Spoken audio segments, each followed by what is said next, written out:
розмові з міністром імміграції Шон Фрейже обговоримо продовження програм допомоги новоприбулим з України. Дорогі глядачі, вітаємо вас на українській телемережі «Контакт». І, як заповіджено, з нами тут міністр Sean Fraser, міністр імміграції.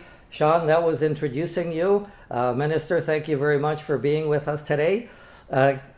First of all, could we just start off why you did make the changes that you announced last month? What was the intent or purpose of that before we get into details? Sure, and first, thanks very much for having me. The justification for the extension of the measures that we put in place reflects the justification that we used to move forward with such a substantial immigration program in response to the crisis in Ukraine. We've seen, for the first time in my life, a war of aggression launched by a sitting member of the UN Security Council. It's one thing to talk about the values that we hold most dear and the international rules-based order that's helped deliver peace and prosperity to Canada for the better part of the last century. But our words are rendered meaningless if they're not matched with action. If we wanted to defend the values of the territorial integrity of nations, the values of the right of peoples to self-determination, we needed to step up and help those peoples who were on the front lines of defending these values globally. Canada wants to remain a steadfast supporter of Ukraine throughout this unlawful and brutal invasion, continuing invasion by Vladimir Putin. And part of the equation has to be providing safe haven for those who've been forced to flee their home. Canada, of course, has a large and vibrant Ukrainian diaspora. And we've seen communities open their doors, and with the extension we announced last month, we expect we're going to continue to see people arrive in large numbers and find support in communities right across Canada. Well, it's interesting. You mentioned UN Security Council and the chair being Russia last month, so that's pretty interesting. At the same time, you mentioned these changes.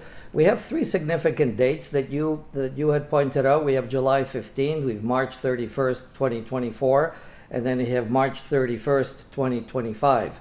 Could we start out with the first date, July 15th, 2023, the significance of that and what happened there? Yeah, so to understand the significance of it, you have to understand what the details of the existing program provide.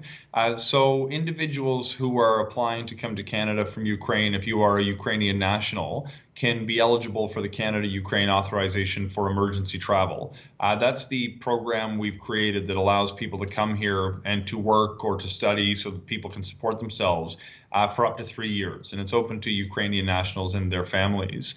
That program was set to expire in terms of the time during which applications could be accepted at the end of this past March. We made a decision to say, if you have not yet applied but still are interested in coming to Canada, we want you to get your application in by July 15th. So we've provided additional months for those people who are interested in taking part in the program to file their application. So on July 15th, people will still be able to apply up to that date. But that's not the end of the story. We've also said there's benefits attached to this program. There's income supports, there's temporary housing that can be provided for your first few weeks here, and access to settlement services so people can help with language training, help finding a job, getting your kids enrolled in sports in your community. The exact services vary a little bit based on the provider and the part of Canada that you land in. But we've said you're going to have until the end of next March, March 2024, to continue to be eligible for those services if you arrive before that date. And then, of course, with the settlement services carrying on, you'll have access to these benefits. If you arrive before March of the end of next year, you'll have access to some of those benefits that will continue to be provided for up to a year after you arrive. So this is a serious investment. It may be significant from a monetary point of view, but when I look at the moral imperative for us to continue to support those vulnerable people who are forced to flee their home, it's the right thing to do in the moment. And my experience with the Ukrainians I've met who've found safe haven in Canada has been uniquely positive, and 10 times out of 10, I would do the same thing again by introducing a program like this. Minister, there's also the date of March 31st, 2025, which relates to settlement services. Could you explain what that is about, please? Yeah, so as I just explained a moment ago, if you arrive before March of 2024, you'll be able to receive the different services, income support, the 2 weeks of temporary housing, and access to settlement services. If you arrive at the end of March of 2024, we're not going to cut off your access to settlement services the next day. We're going to make sure that you can continue to receive those for up to a year after that period in time. So the settlement services that I was referring to are those supports that provide things like language training, employment assistance, helping people get set up with a bank account, helping newcomers navigate their communities. Typically, these programs are reserved for people who are permanent residents to Canada. We've made a decision to do it differently because of the lack of certainty that people have and the need to have people adjust to life in Canada if they're going to potentially be spending at least a few years here and maybe longer depending on what plays out in Ukraine as we navigate this extraordinarily difficult situation. Minister, is there any kind of a number that you can share with us that indicates how many applications have been made so far, and then still how many people have arrived up until this time to Canada? Sure. So the number of people who've arrived, and indulge me for a little bit of nuance, under the special program that we've created, we've seen about 150,000 people who have obtained this special authorization have come to Canada on the basis of that document. However, there are tens of thousands more who have arrived because perhaps they've become a permanent resident to Canada. Maybe they were planning to come here to study and accelerated that program and came through the ordinary channels that existed without this emergency program. So the total number from the beginning of last year until today would be between 180 and 200,000 people approximately, depending on specifically which programs. It's a little bit tough to explain with precision because that could potentially include someone who crossed the border for work from the United States and have come back. But if you want a reliable number, there's been about 150,000 people under the special authorization that has been created in response to this conflict. Now, the number of people who've applied is many hundred thousands more. What I've been hearing talking to people around the world and in the Ukrainian community across Canada is that there's a significant number of people who saw this program as an opportunity to effectively take out an insurance policy who said, we don't want to leave yet, but if we're forced to, we want to make sure we have a place to go. And I can completely understand a person in that situation, seeing they may have relatives in Canada, seeing that there's a supportive community in Canada, wanting to have that as an option. But of course, a lot of people who are fleeing Ukraine and fled in the early days to the West, for example, have access to other places in Europe and may want to try out something closer to home before they make the decision to cross the ocean to seek safe haven in Canada. So it's difficult to say exactly how many people will arrive over the course of this program, but I'm confident that we'll have the capacity to support those who do choose to come.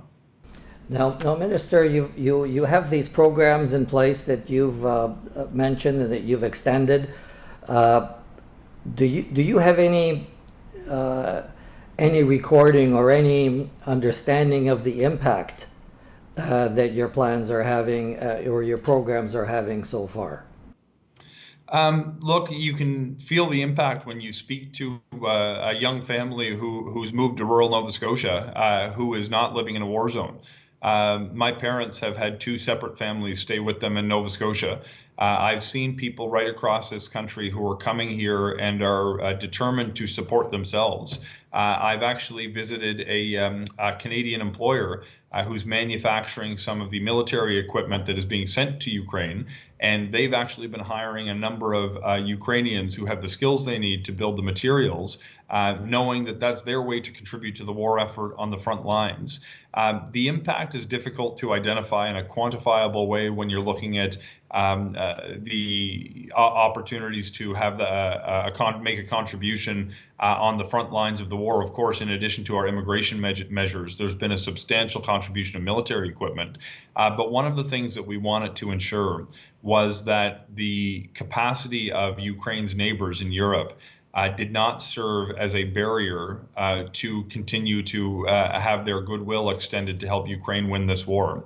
By providing a release valve, so to speak, so hundreds of thousands of people potentially who would have otherwise been destined to Europe have the opportunity to come to Canada instead. We're not going to see as many European nations hit a level where they can no longer sustainably host those who've needed to flee, and will maintain public support for continuing not only to welcome Ukrainians who are fleeing the war, but will hopefully maintain their support to deliver military aid and humanitarian aid to Ukraine. Managing the geopolitical situation from the other side of the ocean can be difficult, but we know that we can have an outsized impact in Canada, given our capacity to welcome those who are in need of settlement opportunities, but also given the extraordinary presence of Ukrainians who find themselves in Canada and who have built the Ukrainian community over the past century.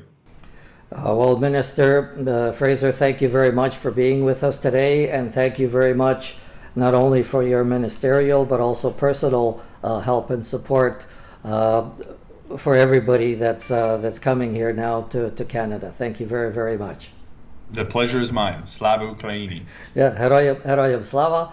Дорогі глядачі, це був міністр імміграції Канади пан Шон Фрейзер із новими інформаціями про допомогу Канади новоприбулим з України. Всього доброго, вертаємося до програми відразу після наступних реклам.